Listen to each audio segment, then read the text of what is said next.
आज नवरात्रि का 7वां दिन है। नवरात्रि के 7वें दिन यानी महासप्तमी को माता कालरात्रि की पूजा की जाती है। जैसा उनका नाम वैसा ही उनका रूप। खुले बालों में अमावस की रात से भी काली माँ कालरात्रि की छवि देखकर ही भूत प्रेत भाग जाते हैं।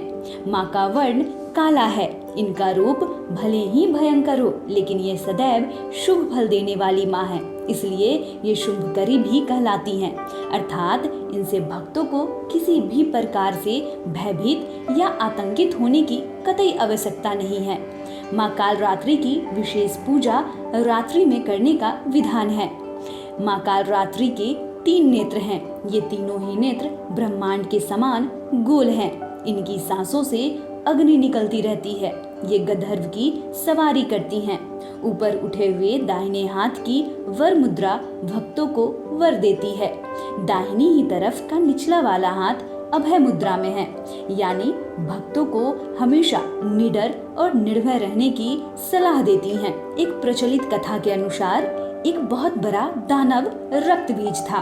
उसने देवों और जनमानस को परेशान कर रखा था। उसकी विशेषता ये थी कि जब उसके खून की बूंद धरती पर गिरती थी तो उससे उसका हूबहू वैसा ही नया रूप बन जाता था। फिर सभी भगवान शिव के पास गए। शिव को पता था कि देवी पार्वती ही उसे खत्म कर सकती हैं। शिव ने देवी से अनुरोध किया। इसके बाद माँ ने स्वयं शक्ति संधान किया। फिर वो एक हाथ से रक्त बीज को मार रही थी, तभी दूसरे हाथ में एक मिट्टी के पात्र खप्पड़ से झेल लेती और रक्त को जमीन पर गिरने नहीं देती। इस तरह रक्त बीज को मारने वाली माता पार्वती का ये रूप कालरात्रि कहलाया।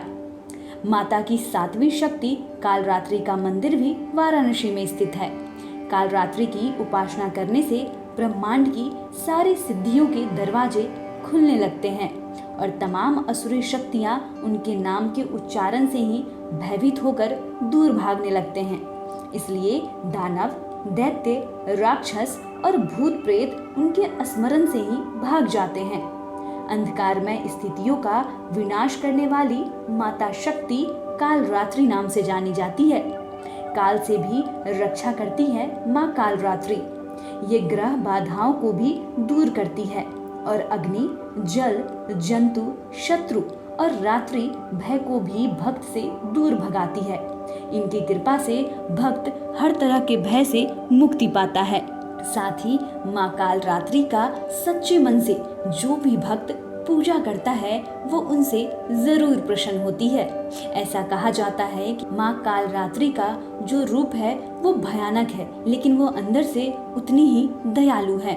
वो आसानी से अपने भक्तों से प्रसन्न हो जाती है और भक्तों को मनचाहा फल देती है। कोई भी भक्त उनसे अगर सच्चे मन से उनकी आराधना करता है, पूजा करता है, तो उनकी बात वो जरूर सुनती हैं। लाइव स्टीज की ओर से पूजा प्रिया की रिपोर्ट। आपको ये वीडियो कैसा लगा हमें कमेंट कर जरूर बताएं। साथ ही अभी तक अगर आपने हमारे चैनल को सब्सक्राइब नहीं किया है तो जल्दी से सब्सक्राइब कर लें। अगर आप ये वीडियो फेसबुक के माध्यम से देख रहे हैं तो हमारे पेज को लाइक करें। धन्यवाद।